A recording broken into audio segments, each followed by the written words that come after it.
The Sistine Chapel may not be billowing white smoke, but I can promise you, if Channel 3 had a chimney, it would be. The vote is in. TSSAA's Board of Control finally voted on the upcoming football season as it relates to COVID-19 adjustments. The vote has a start date for the season, but it's not exactly set in stone. Go ahead, pull up a chair.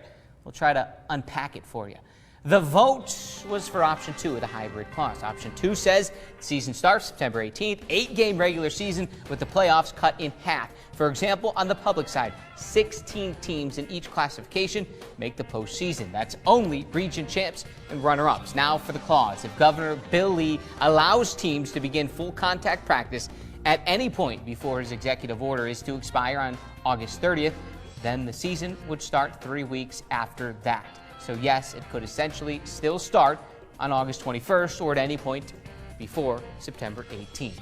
The board also voted in COVID-19 preventative requirements, temperature checks and COVID screenings before all practices for all involved. At games, temperature checks for everyone. Masks for fans, bands, cheerleaders at all times. Concession stands are discouraged. And the big one, schools must limit fans their own discretion to practice social distancing. For reaction from the coaches, sports reporter Ben Bobick has it covered.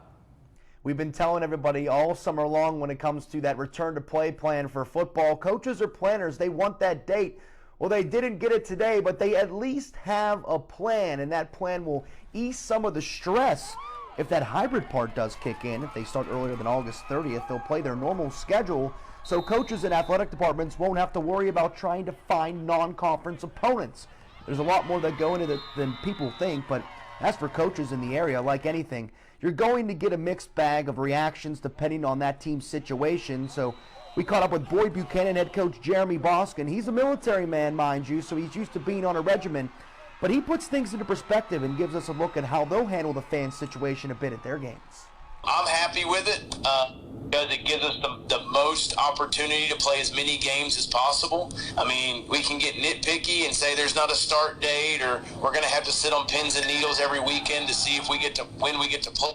But right now we have the most opportunities for our guys to play football. Our admin team with Coach Brown and Ms. Hartnett, this from the get-go, they've already been talking about how we're going to handle this capacity, and they do a really good job.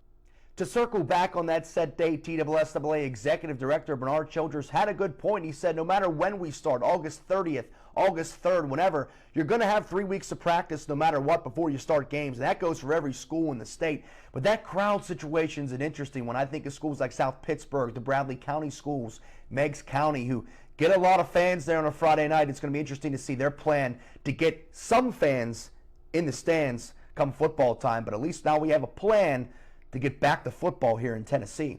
Reported in Chattanooga, Ben Bobick, Channel 3 Eyewitness Sports. Thanks, Ben.